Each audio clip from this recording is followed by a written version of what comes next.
Maps, because getting lost in the desert sucks. Picture this, you're an ancient farmer wandering around with a goat and a sack of wheat. You look around and go, wait, was that big rock on the left or the right of the river?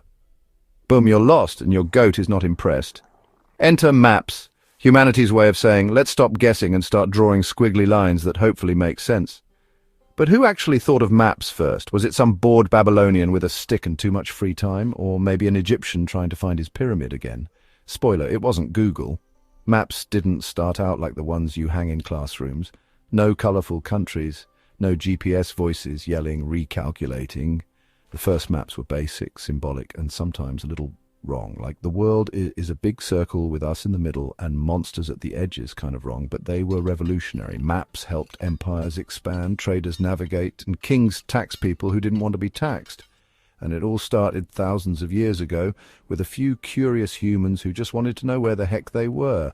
Let's unfold this ancient journey, one clay tablet at a time. Before Google Map, there was guesswork maps. Okay, let's rewind the world to around 3000 BCE.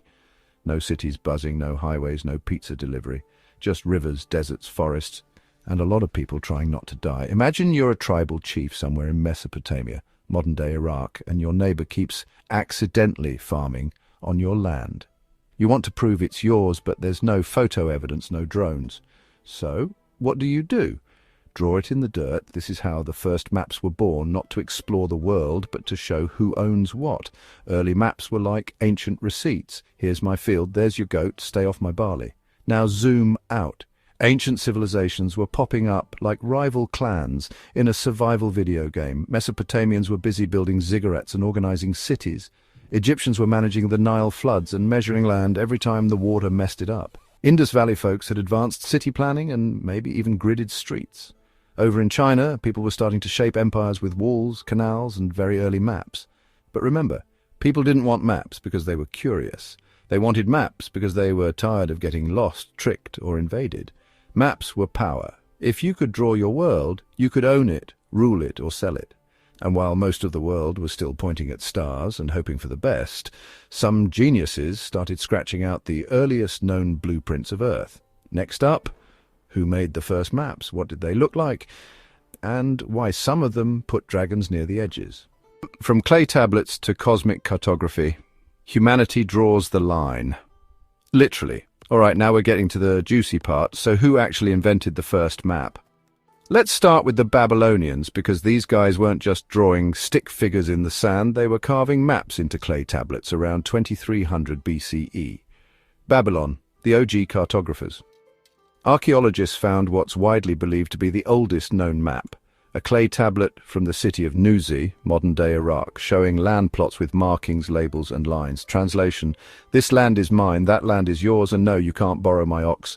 But the most famous one, the Babylonian world map, aka Imago Mundi, from around 600 BCE. It shows Babylon in the center, surrounded by a circular river and labeled regions that are basically like, here be lions. It's not accurate, it's not even close, but it's symbolic. It shows how Babylonians saw their world. They were the center and everything else was sort of a mysterious blob. Fun fact, the Babylonian map doesn't include Asia, Africa, or the Americas, but it does mention deadly deserts, so points for honesty. Egypt. Maps for floods and pharaohs next. Head to ancient Egypt, around 1300 BCE. These guys loved two things, pyramids and measuring stuff. Every year the Nile River would flood, which was great for crops, but terrible for knowing whose land was whose. So Egyptian surveyors, known as rope stretchers, would go out and remeasure plots of land with, you guessed it, ropes. These measurements were recorded on papyrus maps.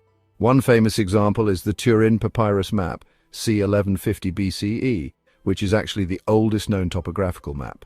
It shows mountains, roads, and gold mines, because when Pharaoh says, "Show me the gold," you better not draw a blank. Also fun.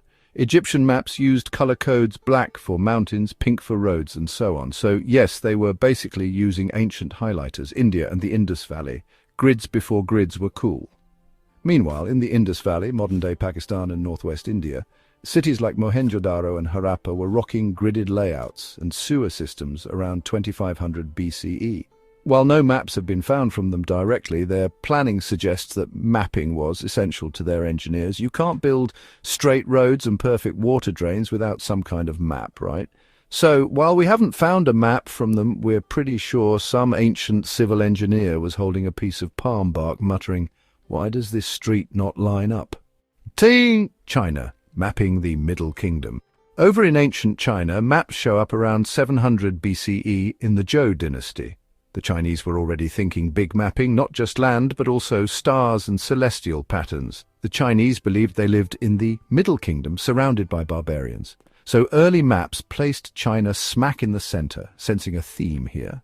One early map, found in the tomb of a Han prince, was drawn on silk, showing rivers, roads, and even military routes. You know it's classy when your maps come with embroidery. Enter the Greeks. Let's get theoretical. Now comes ancient Greece, where people didn't just make maps, they philosophized about them. You know, like, what is a map? What is space? Is the Earth flat or a giant meatball? The first real map scientist was Anaximander, 610–546 BCE. He supposedly made the first world map based on observation, not mythology. No dragons, just coastlines. Radical. Then came Hecataeus of Miletus, who improved on Anaximander's work, labeling regions like Scythia, somewhere cold, and India, somewhere spicy. Again, not accurate, but it's a start. Quote from Hecataeus, paraphrased. "I've traveled a lot, so I fixed this map. The last one was trash. But the boss-level mapmaker, Ptolemy, c. 100–170 CE, who lived in Roman Egypt, he didn't just make maps, he wrote a whole book, Geographia, with latitude, longitude, and grid systems. His maps were used for over 1,400 years in Europe and the Islamic world. Was he right about everything? Nope. He thought India was way too close to Africa and that there was no Pacific Ocean. But hey, give the guy a break. He didn't have satellites. Islamic Golden Age, the real glow-up, fast forward to the 8th–13th centuries, and the Islamic world takes map-making to the next level. Scholars like Al-Idrisi created world maps based on real trade routes, traveller accounts, and Greek texts. Al-Idrisi's map, commissioned by the King of Sicily, was so advanced that it included climate zones, mountains, rivers, and over 70 regional maps, combined into a single atlas. One catch, he put south on top. Yep, his world was upside down, at least by modern standards. But it made perfect sense to him. There's no rule saying north has to be on top. Every ancient map maker, probably. Why were these maps made? Now let's talk about why people made maps. For control, kings and emperors needed to know what they ruled and what they wanted to conquer next. For taxation, nice land you have there, mind if we tax it? For navigation, especially during the age of exploration, maps were key to finding spices, gold, and sometimes entire continents by accident. For religion, some maps were spiritual, like T&O maps from medieval Europe, which showed Jerusalem in the center and paradise just a short boat ride east. What did these early maps look like? Let's be honest, they were weird. The Babylonian map is basically a pizza with rivers. Ptolemy's maps have curved continents. Medieval maps often had unicorns, sea monsters, and weird warnings like "Here be giants." But each map tells a story, not just about land and water, but about how people saw the world. Sometimes it was accurate, sometimes it was magical, but always it was deeply human. From clay to Google Earth, we've come a long way, baby. So what happened after ancient folks started sketching their world? Well, everything changed.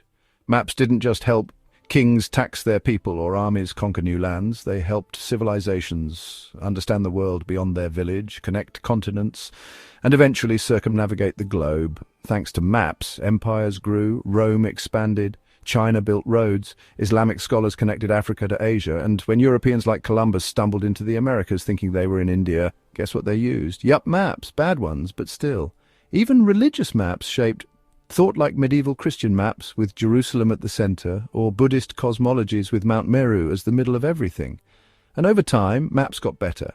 They went from "here be monsters" to "here's your Starbucks." Today, we have satellite images, GPS, and apps that reroute us around traffic in real time. But it all started with people scratching lines into mud trying to make sense of the chaos around them. So, yeah, maps kind of changed everything, from mud to metadata. So the next time you're arguing with your GPS or yelling, "Why did you take me through this dead end?" Just remember, you're part of a tradition over 5,000 years old. From Babylonian clay tablets to Egyptian papyrus scrolls to Chinese silk maps to Ptolemy's coordinates and Al-Idrisi's world atlas. Maps have always been more than drawings. They're how humans told themselves where they are and who they are. And sure, ancient maps had lions and sea monsters, but modern ones have rush hour and data collection, so who really got the better deal? You are here, the map says, and humanity answers, finally. So who invented the first maps and why? A bunch of brilliant, stressed-out people who just wanted to stop getting lost and accidentally ended up mapping the future. Subscribe to Infinitia Verity to stay connected. Like the video and share it with your friends and family. Press the bell icon to get history going.